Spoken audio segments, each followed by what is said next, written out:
Doctor Amit Rai Jain साहब भी हमारे साथ हैं, इतिहासकार हैं और बहुत जानकारियां रखते हैं।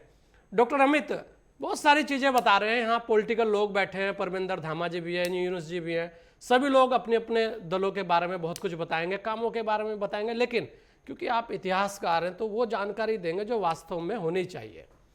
अगर बागपत की बात करें तो ये आपको भी पता है कि क्रांतिकारी जो जिला रहा है, क्योंकि अब तो बागपत अलग हो गया, लेकिन स्थितियां आपको भी पता है कि मेरठ से क्रांति चली और वो कहां कहां से गई।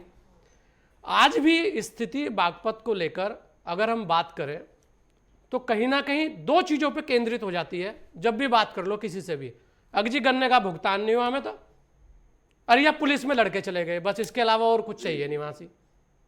तो आप तो इतिहासकार रहे हैं, क्या ऐसी चीजें रहेगी, कौन सी ऐसी कमियां रही हैं कि बागपत को बागपत बनने में अभी भी काफी समय है। लेकिन हम ये नहीं कहेंगे विकास नहीं हुआ, विकास तो काफी कुछ हुआ। 18 साल बाद रोड भी बने वहां से, अब कुछ हुआ, लेकिन फिर भी आप ज्यादा अच्छे से बता पाएंगे कि बागपत की जो पहचान थी उसके कौन से ऐसे कारण रहे कि देश के प्रधानमंत्री भी यहां से रहे हैं, देश के अंदर मंत्री भी यहां से रहे हैं, और उसके बाद भी बागपत बागपत जैसी जगह नहीं रही।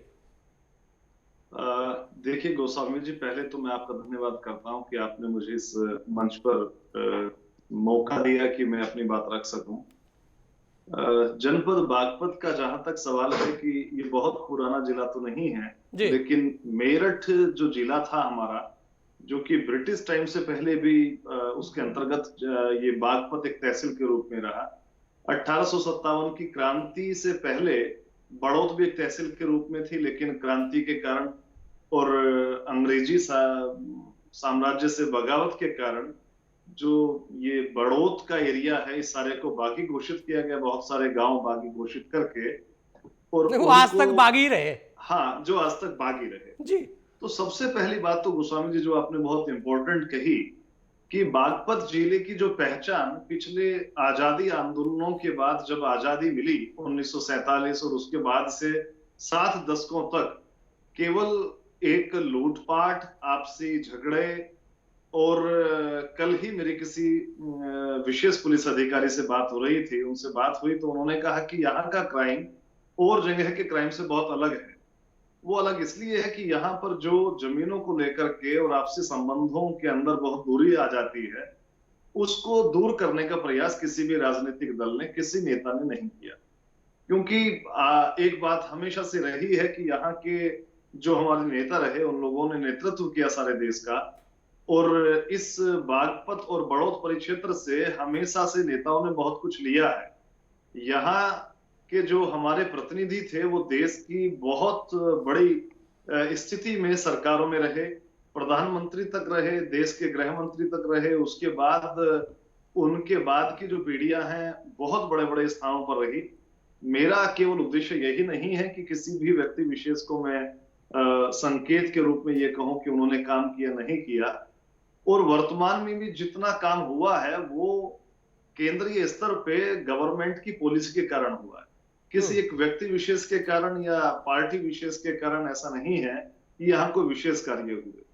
कुछ काम जरूर घोषणा की जाती रही लेकिन नहीं हुए। मेरा कहना है कि जनपद बागपत लगभग 100 सालों से जो इसका कस्बा बड़ौत है वो शिक्षा का केंद्र रहा। 110 साल पहले यहाँ पर दिगंबर जैन कॉलेज की स्थापना हुई। जाट कॉलेज की स्थापना 105 साल पहले हुई। Jain Sthanakvasi girls degree college की स्थापना लगभग 72 साल पहले हुई।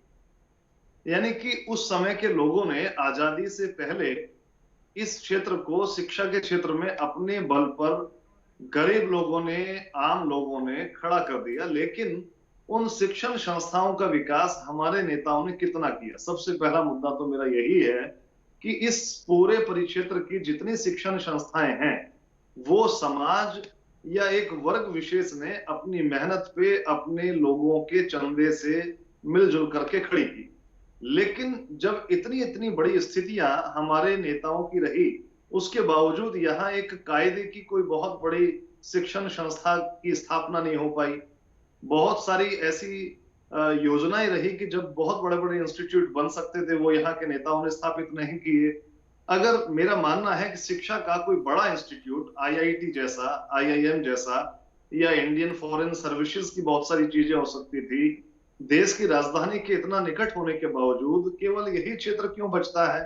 आप देख सकते हैं गाजियाबाद, आप देख सकते हैं नोएडा, आप गुड़गांव देख सकते हैं, हरियाणा के अंदर चले जाएं तो सोनीपत जिला जो सटा हुआ है उसका विकास देख सकते हैं। क्या यहाँ के लोग कोई अत्यधिक मूर्ख हैं या यहाँ के लोग बिल्कुल मरे हुए हैं? लेकिन नहीं, मेरा मानना है बहुत जागरूक हैं और उनका जो बागीपन है वो उस लेवल तक है कि देश के आजादी आंदोलन की अगुवाई करने का मादा रखता है। लेकिन हमारे जो नेतृत्व करने वाले लोग हैं उन्होंने यहाँ की जनता को केवल वोट लेने तक सीमित रखा और उनके जो निजी जो उनके ऐसे कार्य हैं कि जो उनकी संतति को, नेक्स्ट जनरेशन को आगे बढ़ा सकते थे, वो कार्य अभी तक उस लेवल पर नहीं हुए जिस लेवल पर होने चाहिए थे। छोटे मोटे चुटमुट कार्य हुए होंगे। अभी वर्तमान सरकार में भी एक केवी की स्थापना यहाँ हुई है, केंद्रीय विद्यालय की बावली के अंदर हुई है, कुछ और काम भी हुए हैं। लेकिन जिस वृहद स्तर पर, बड़े स्तर पर जिला बागपत को एक रिप्रेजेंटेशन देश के रूप में मिलना चाहिए था, नहीं मिला। हमारे देश के आजादी आंदोलन पे 1857 की क्रांति में एक बहुत बड़े शहीद हुए बाबा शाह अमल, उनके साथ उनके सहयोगी बहुत सारे लोग रहे। गुर्जर जाति के लोग चौधरी अचल सिंह गुर्जर रहे। यहाँ पर ब्राह्मण जाति के लोग भी रहे जो कि चोड़ी के रहने वाले थे। हिलवाड़ी का जो वैश्य वर्ग के लोग थे उन्होंने अपनी शहादत दी। बहुत सारे ऐसे लोग हैं, अज्ञात अनाम शहीद हैं। अगर उनके भी स्मारक देश की सरकार यहाँ बनाती, ऐसा आर्काइव बनाती, तो पूरे देश भर से या विदेशों से लोग आने वाले यहाँ के लोगों की क्रांति को देख करके यहाँ पे गर्व कर सकते थे। लेकिन यहाँ की पहचान बनी तो केवल क्राइम से बनी।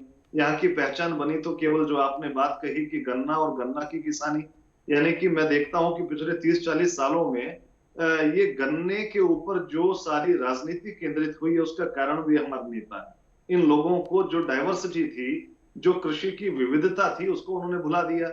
मुझे यही एक बहुत बड़ा सवाल है। बिल्कुल मैं आपके पास आऊंगा अमित जी, ये बड़ा सवाल है और इसी पर हमारे साथ क्योंकि विश्वास चौधरी भी जुड़ चुके हैं, आपके पास ही आऊंगा, इसके बाद आपके पास आऊंगा।